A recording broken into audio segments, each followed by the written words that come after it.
الحمد للہ رب العالمین والصلاة والسلام علی سید الانبیاء والمرسلین وعلی آلہ الطیبین الطاہرین اما بعد فاعوذ باللہ من الشیطان الرجیم بسم اللہ الرحمن الرحیم کل نفس ذائقۃ الموت وإنما توفون أجوركم يوم القيامة صدق اللہ العظیم وبلغنا رسوله النبی الامین الکریم ونحن على ذلك لمن الشاہدین والشاکرین والحمد للہ رب العالمین۔ معزز سامعین اکرام و خواتین و حضرات، السلام علیکم ورحمۃ اللہ وبرکاتہ۔ میں امید کرتا ہوں کہ آپ سب خیریت سے ہوں گے۔ ابھی تک اگر آپ نے میرے چینل کو سبسکرائب نہیں کیا ہے تو سبسکرائب کر لیں، لائک کریں اور زیادہ سے زیادہ شیئر کریں اور بیل آئیکن کو بھی دبا دیں تاکہ تمام ویڈیوز بآسانی آپ تک پہنچتی رہیں۔ اس نئی ویڈیو میں ہم موت کے متعلق جانیں گے کہ ہمیں موت کے بارے میں کیسا عقیدہ رکھنا چاہیے، اس لیے کہ جب کسی کو اپنی منزل طے کرنی ہوتی ہے تو اس کے بارے میں زیادہ سے زیادہ انفارمیشن رکھتا ہے، زیادہ سے زیادہ انفارمیشن جمع کرنے کی کوشش کرتا ہے تاکہ منزل اس کے لیے آسان ہو جائے اور کسی بھی طرح کی اسے کوئی تکلیف نہ ہو۔ موت بھی ایک سفر ہے، تو اس کے بارے میں بھی ہمیں جاننا ضروری ہے تاکہ ہم زیادہ سے زیادہ اور اچھی سے اچھی تیاری کر سکیں۔ موت کے متعلق چند عقائد سماعت کریں۔ عقیدہ: موت کا آنا بھی حق ہے، ہر شخص کی عمر مقرر ہے، نہ اس سے گھٹ سکتی ہے اور نہ ہی اس سے بڑھ سکتی ہے۔ جب زندگی کا وقت پورا ہو جاتا ہے تو حضرت اسرائیل علیہ السلام جو موت کے فرشتے ہیں آتے ہیں اور بندے کی روح نکال کر لے جاتے ہیں، لیکن روح بدن سے نکل کر مٹتی نہیں بلکہ عالم برزخ میں رہتی ہے۔ ایمان و عمل کے اعتبار سے روح کے لیے الگ الگ جگہ مقرر ہیں، قیامت آنے تک وہیں رہیں گی۔ بہرحال روح مٹتی نہیں ہے اور جس حال میں بھی ہو اپنے جسم سے ایک طرح کا لگاؤ رکھتی ہے۔ بدن کی تکلیف سے اسے بھی تکلیف ہوتی ہے اور بدن کے آرام سے روح کو بھی آرام پہنچتا ہے، اور جو کوئی قبر پر آئے اسے دیکھتی، پہچانتی اور اس کی بات بھی سنتی ہے۔ سبحان اللہ۔ مسلمان کی نسبت سے تو حدیث شریف میں آیا ہے کہ جب مسلمان مر جاتا ہے تو اس کی راہ کھول دی جاتی ہے، جہاں چاہے جائے، اور حضرت شاہ عبدالعزیز محدث دہلوی رحمۃ اللہ تعالی علیہ فرماتے ہیں کہ روح کے لیے کوئی جگہ دور یا نزدیک نہیں بلکہ سب برابر ہے۔ اب آئیے مردوں سے سوال و جواب کے متعلق چند عقائد سماعت کریں۔ عقیدہ: منکر نکیر یہ دو فرشتے ہیں جو مردوں سے بڑی کڑک آواز میں سختی سے جھڑکتے ہوئے تین سوال کرتے ہیں۔ من ربک، یعنی تیرا رب کون ہے؟ دوسرا سوال ما دینک، تیرا دین کیا ہے؟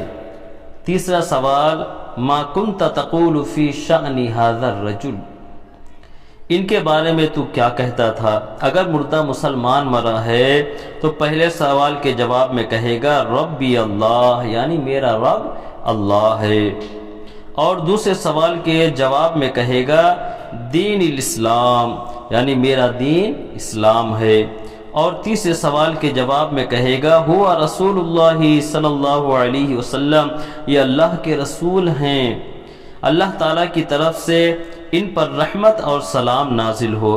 جب مومن مردہ ہر سوال کا جواب صحیح دے دے گا تو اب اس کے لیے فرشتے حکم الہی سے جنت کا مکمل انتظام کریں گے۔ سبحان اللہ۔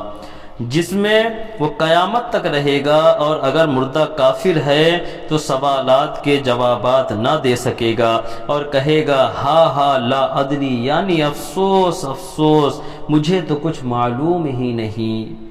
اب فرشتے اس کے لیے عذاب دینے پر مسلط ہوں گے اور قیامت تک اسے عذاب دیا جاتا رہے گا۔ اللہ اکبر۔ عقیدہ، ثواب و عذاب مردے کے بدن اور روح دونوں پر ہوگا۔ مردہ اگر دفن نہیں کیا گیا بلکہ جلا دیا گیا یا کہیں پڑا رہ گیا یا پھینک دیا گیا، غرضے کی کہیں ہو، اس سے وہی سوال ہوگا۔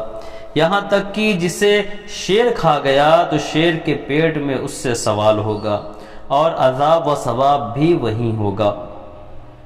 عقیدہ، قبر میں آرام یا تکلیف کا ہونا حق ہے۔ قبر کے عذاب اور ثواب کا منکر گمراہ ہے۔ عقیدہ، انبیاء کرام سے قبر کے سوالات نہیں ہوتے، بلکہ بعض امتیوں سے بھی قبر کے سوال نہ ہوں گے، جیسے جمعہ اور رمضان میں انتقال کرنے والے مسلمان۔ سبحان اللہ۔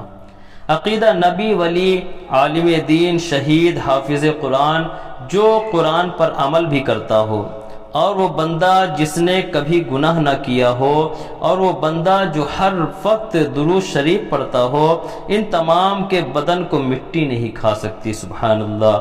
تو جو شخص انبیاء کرام کو یہ کہے کہ مر کر مٹی میں مل گئے، وہ شخص بے دین، گمراہ، مرتکب توہین ہے، العیاذ باللہ۔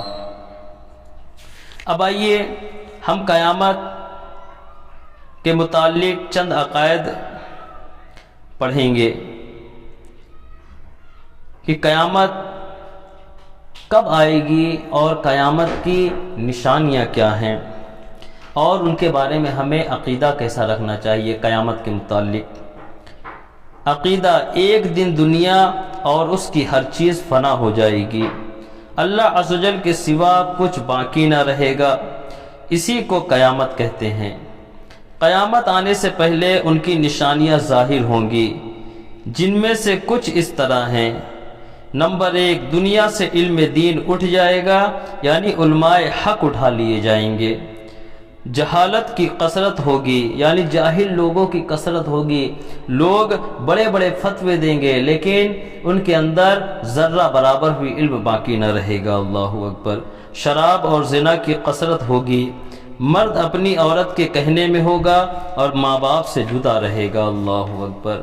گانے بجانے کی کثرت ہوگی، پہلے کے لوگوں پر لوگ لعنت کریں گے اور ان کو برا بھلا کہیں گے، بدکار اور نااہل لوگ سردار بن جائیں گے۔ دین پر قائم رہنا اتنا کٹھن یعنی مشکل ہوگا جیسے مٹھی میں انگارہ لینا۔ وقت میں برکت نہ ہوگی، یعنی وقت بہت جلد گزر جائے گا۔ درندے جانور آدمی سے بات کریں گے، سورج پچھم سے نکلے گا، اور اس نشانی کے ظاہر ہوتے ہی توبہ کا دروازہ بند ہو جائے گا۔ اللہ اکبر۔ اس وقت اسلام لانا قبول نہ ہوگا، یعنی اس وقت اگر کوئی مسلمان ہونا چاہے گا تو وہ مسلمان نہ ہو سکے گا بلکہ بے دین ہی رہے گا۔ اللہ اکبر۔ ان علامت کے سوا بڑا دجال بھی آئے گا، اور اس دجال کے علاوہ 30 دجال اور بھی ہوں گے جو سب نبی ہونے کا دعویٰ کریں گے، حالانکہ نبوت کا سلسلہ ختم ہو چکا ہے۔ ہمارے نبی سیدنا محمد صلی اللہ تعالی علیہ وسلم کے بعد قیامت تک کوئی نبی نہ ہوگا۔ ان دجالوں میں بہت سے گزر چکے، جیسے اسود انسی، مرزا علی محمد باب، مرزا علی حسین بہاءاللہ، مرزا غلام احمد قادیانی وغیرہ، اور جو باقی ہیں وہ ضرور ظاہر ہوں گے، نعوذ باللہ منہم۔ میرے پیارے آقا علیہ الصلوۃ والتسلیم کے پیارے دیوانو، یقیناً قیامت آنا حق ہے، موت کا بھی آنا حق ہے، پھر بھی انسان دنیا کی دولت کے پیچھے بھاگ رہا ہے، دنیا کی چیزوں کو حاصل کرنے کی کوشش کر رہا ہے، جس کی وجہ سے وہ اپنی آخرت کو بھلا بیٹھا ہے۔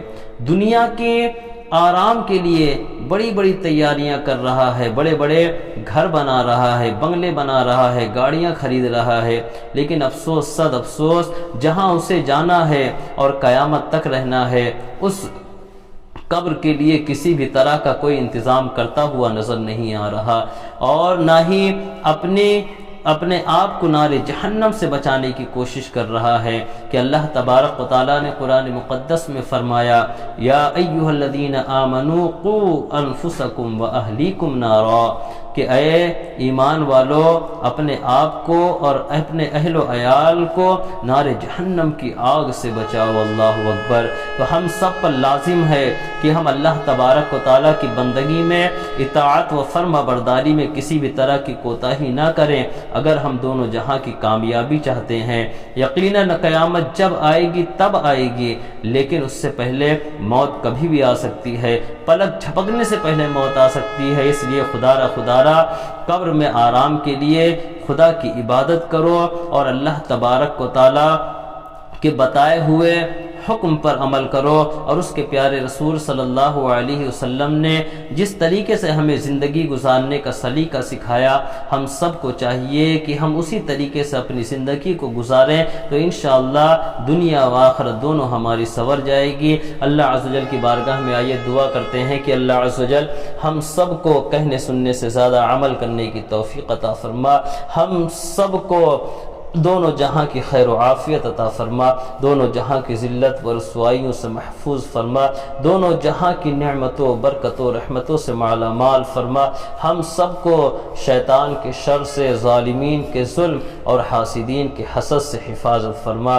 ہم سب کو اس دنیا میں جب تک رکھ ایمان کے ساتھ رکھ، جب بھی اس دنیا سے اٹھا ایمان کے ساتھ اٹھا، ہم سب کو قرآن و حدیث کے مطابق اپنی زندگیوں کو گزارنے کی توفیق عطا فرما، ہم سب کو ان کے راستوں سے بچا جن پر تیرا غضب نازل ہوا، عذاب قبر، عذاب حشر، عذاب نار سے ہم سب کی حفاظت فرما، وما علینا الا البلاغ المبین۔ السلام علیکم ورحمۃ اللہ وبرکاتہ۔